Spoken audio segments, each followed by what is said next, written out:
Hello friends, welcome to our channel learn English with S K sir. Students, कल 2 तारीख को HTET PGT का exam हुआ था लेवल 3 का। उसका स्टूडेंट्स आज हम इंग्लिश पोर्शन सॉल्व करेंगे जो क्वेश्चंस 46 से लेकर 60 तक आते हैं। तो स्टूडेंट्स आइए सॉल्व करते हैं इंग्लिश के 15 क्वेश्चंस। डायरेक्शन है answer the following questions by selecting the most appropriate option. Question number 46, choose the part of sentence that is grammatically incorrect. हमें सेंटेंस का वो पार्ट चूज करना है जो कि ग्रामेटिकली इनकरेक्ट है। सेंटेंस है that's twice I have been forgetting to bring my diary to work this week. First option that's twice, second I have been forgetting, third to bring my diary और fourth to work this week. तो students इस sentence को 4 part में divide करके 4 option बना दिए गए। अब कौन से ऑप्शन में जो मिस्टेक है वो देखना है हमें। तो students I have been forgetting नहीं होता, आई हैव फॉरगॉटन होता है। तो जो ग्रामेटिकली इनकरेक्ट जो पार्ट है सेंटेंस का वो है option 2, I have been forgetting. यहाँ पर आना था आई हैव फॉरगॉटन। तो सेकंड पार्ट जो है उस वो ग्रामेटिकली इनकरेक्ट है और वही हमारा आंसर है। तो ऑप्शन 2 राइट है। Now question 47, fill in the blank with the correct option. हमें करेक्ट ऑप्शन के साथ ब्लैंक को फिल करना है। Of the 2 novels this is dash. Number 1 interesting, number 2 more interesting, number 3 interested, number 4 much interesting. तो students of the 2 novels कि इन दोनों उपन्यासों में से यह ज़्यादा मनोरंजक है। कंपैरिजन हो रहा है दोनों उपन्यास में। तो कंपैरिजन के लिए स्टूडेंट्स जो है कंपैरेटिव डिग्री यूज होती है, जैसे interesting, more interesting, most interesting. तो इसलिए यहाँ पर होगा second option more interesting. Now students question number 48, change the narration. हमें नरेशन चेंज करनी है। डायरेक्ट इनडायरेक्ट स्पीच का ये क्वेश्चन है। सेंटेंस देख लेते हैं। He said I have been spending a lot more time with my children.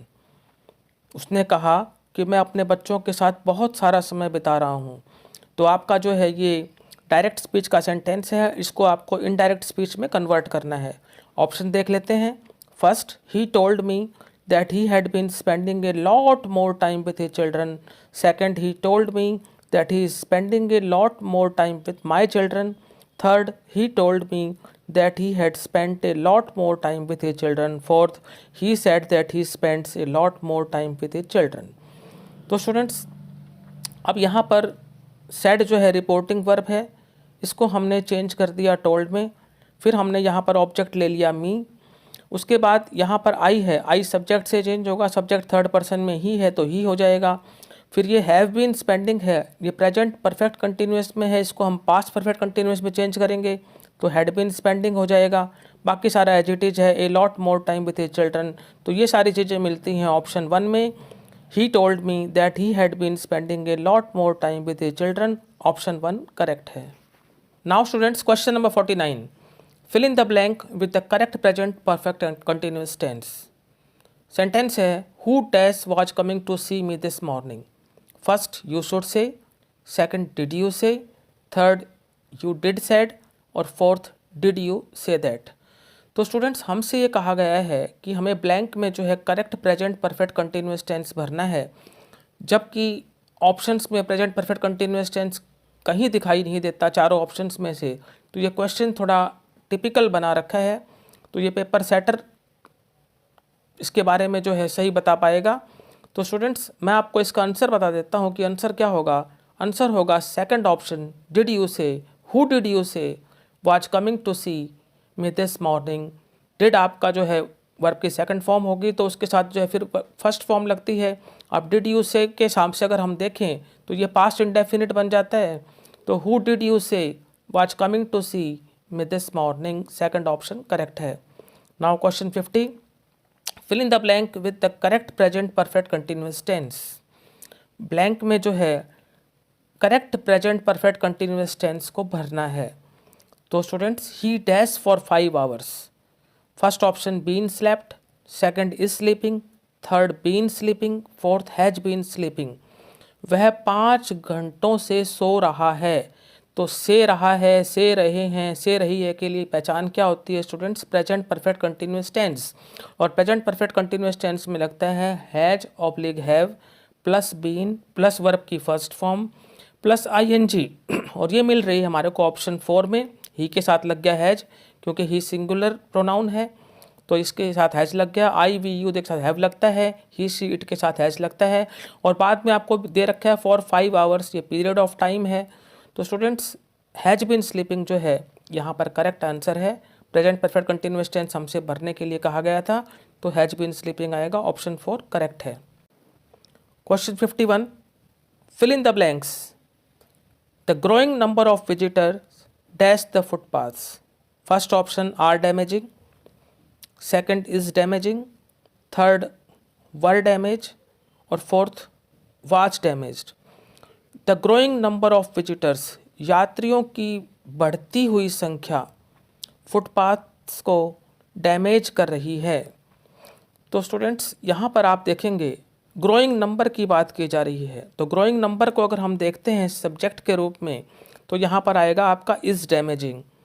कई बार इसमें स्टूडेंट्स कन्फ्यूजन भी हो जाता है कि बहुत से इसको आर डैमेजिंग कर देंगे, लेकिन यहाँ पर इज़ डैमेजिंग ज़्यादा करेक्ट है। थोड़ा सा इस सेंटेंस में कन्फ्यूजन है, लेकिन स्टूडेंट्स मेरे हिसाब से यहाँ पर आपका आंसर इज़ डैमेजिंग होना चाहिए। और कुछ स्टूडेंट्स ज़रूर इसमें जो है आर डैमेजिंग करके आए होंगे। तो द ग्रोइंग नंबर को अगर हम देखते हैं तो इस डैमेजिंग हमारा सही आंसर होता है। अगर लेकिन हम देखें कि विजिटर्स के हिसाब से तो फिर आर डैमेजिंग होता है। तो इसका करेक्ट आंसर होगा मेरे हिसाब से option 2 is damaging. The growing number of visitors is damaging the footpaths. Now question 52, fill in the blank with the correct present perfect continuous tense. अब यहाँ पर भी आप देखें कि ये क्वेश्चन आपका बिल्कुल रॉन्ग है कि यहाँ से पूछा गया है कि ब्लैंक में correct present perfect continuous tense भरें, जबकि प्रेजेंट परफेक्ट कंटिन्यूअस टेंस की कोई बात ही नहीं है यहाँ पे। She is one of the few people dash. First option who I look up to, second whose I look up, third I look up to, fourth both 1 and 3। She is one of the few people, वह कुछ लोगों में से है, वह कुछ लोगों में से एक है जिसकी तरफ मैं देखता हूँ। तो स्टूडेंट्स यहाँ पर first option who I look up to correct है। Now students question number 53, choose the option and arrange the following sentence in the correct order. Option को चूज करना है और अरेंज करना है फॉलोइंग सेंटेंस को करेक्ट ऑर्डर में। First में दे रखा है रिजाइंड, सेकंड में टू सैक हिम, थर्ड में हैड ही नॉट और फोर्थ में we would have been forced. तो स्टूडेंट्स इसका बनाना है हमें करेक्ट ऑर्डर। तो करेक्ट ऑर्डर अगर हम बनाते हैं तो सबसे पहले आएगा स्टूडेंट्स हैड ही नॉट, यानी थर्ड पहले आएगा। फिर आएगा स्टूडेंट्स रिजाइंड, यानी फर्स्ट आएगा। फिर आएगा students we would have been forced, यानी फोर्थ आएगा। और फिर आएगा स्टूडेंट्स टू सैक हिम, यानी 2 आएगा। तो क्या होगा 3 1 4 2। ऑप्शन 4 करेक्ट होता है। Had he not resigned we would have been forced to sack him, हमारा ऑप्शन 4 3 1 4 2 ये करेक्ट ऑर्डर रहेगा। तो ऑप्शन 4 करेक्ट है। Now question 54, change the sentence into passive. Sentence को हमें पैसिव वॉइस में चेंज करना है। Someone has picked my pocket, किसी ने मेरी जेब काट ली है। ऑप्शन है my pocket is picked, second somebody picked my pocket, third my pocket picked by somebody, fourth my pocket has been picked. तो स्टूडेंट्स समवन यहाँ पर आपका सब्जेक्ट हो गया, हैज हेल्पिंग वर्ब हो गया, पिक्ड आपकी थर्ड फॉर्म होगी, माई पॉकेट आपका ऑब्जेक्ट हो गया। अब हैज पिक्ड आ गया, हैज प्लस वर्ब की थर्ड फॉर्म होगी तो प्रेजेंट परफेक्ट टेंस हो गया। और प्रेजेंट परफेक्ट टेंस हो जाता है तो स्टूडेंट्स का पैसिव करते वक्त हम बीन लगाते हैं हैज हैव प्लस वर्ब की थर्ड फॉर्म के बीच में। तो ये आपको स्ट्रेट फॉरवर्ड जो है ऑप्शन 4 में दिख रहा है। माई पॉकेट जो ऑब्जेक्ट था वो आपका सब्जेक्ट बन गया, फिर आपका हैज आ गया, फिर बीन लगा दिया, फिर third form as it is रहती है। पिक्ड बाय समवन लगाने की ज़रूरत नहीं होती, it's not essential, it's understood.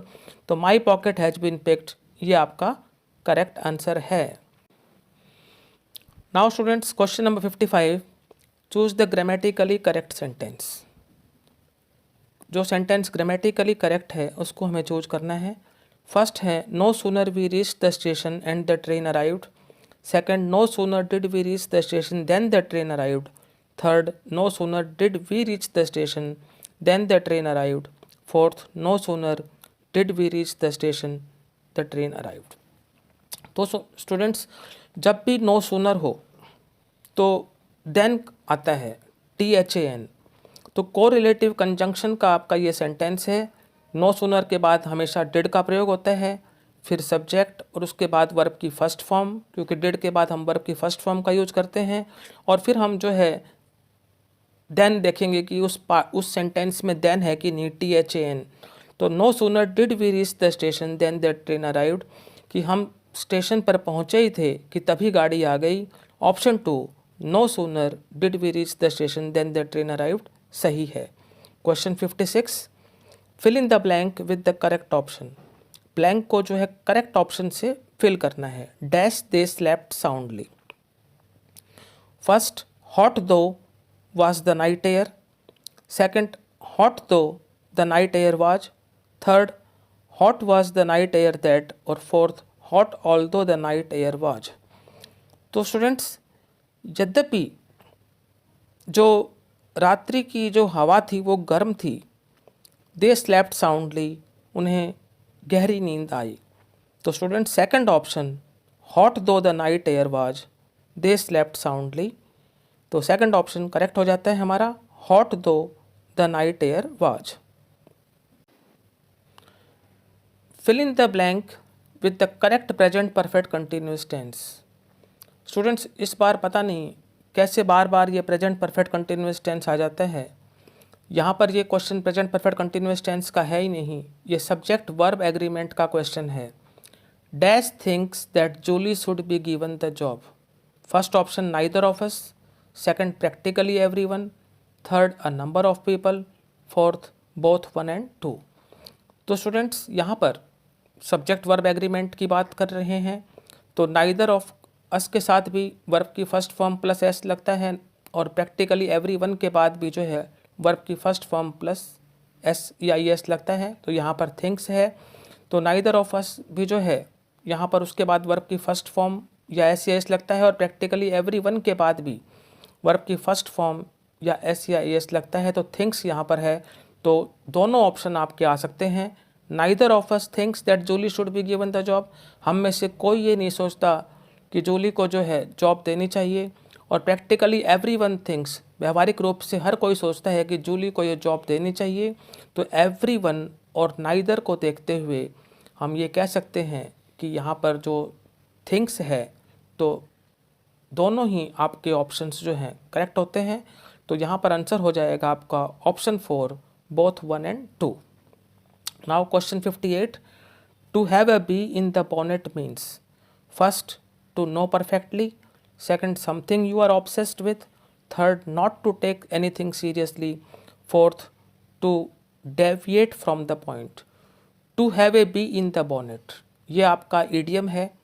इसका मतलब क्या होता है? तो स्टूडेंट, इसका मतलब होता है something you are obsessed with, किसी चीज़ के साथ ऑब्सेस्ड हैं आप, यानी आपके अंदर एक सनक है, एक पागलपन है, मतलब जो है। तो something you are obsessed with, second option आपका करेक्ट है। Now students, question 59, choose the part of sentence that is grammatically incorrect. हमें सेंटेंस का वो पार्ट चूज करना है जो कि ग्रामेटिकली इनकरेक्ट है, सही नहीं है। The world's supply of oil is soon running out. First option, the world's. Second, supply of oil. Third is soon running out. Fourth, both 1 and 2। तो स्टूडेंट्स, यहाँ पर इस सेंटेंस को जो है 4 पार्ट में डिवाइड करके उनके 4 ऑप्शन बना दिए गए। अब कौन सी ऑप्शन में जो है गलती है, कौन सा जो पार्ट है सेंटेंस का वो ग्रामेटिकली इनकरेक्ट है, वो हमें देखना है। तो students, third part is soon running out, ये जो है इनकरेक्ट है ग्रामेटिकली। यहाँ पर आना था will be soon running out, is की जगह क्या आना था, विल बी। तो थर्ड ऑप्शन जो है वो इनकरेक्ट है। Last question, question number 60, the word juncture means. यहाँ पर एक जो वर्ड है जंक्चर, उसका मीनिंग क्या है? First, in a joyous manner. Second to put in danger, third to sound harshly, fourth point rendered critical by circumstances. तो students juncture का मीनिंग होता है एक ऐसा बिंदु जिसे क्रिटिकल माना जाता है परिस्थितियों के द्वारा। तो fourth option point rendered critical by circumstances ये आपका करेक्ट ऑप्शन है। तो स्टूडेंट्स आज हमने एचटेट पीजीटी जो 2 जनवरी 2021 को हुआ था उसके इंग्लिश के 15 क्वेश्चन सॉल्व किए। मुझे पूरी उम्मीद है कि आपको हमारा आज का वीडियो पसंद आया होगा। यदि आपको हमारा वीडियो पसंद आया तो इसे लाइक करें, शेयर करें और हमारे चैनल को सब्सक्राइब करें। Thank you.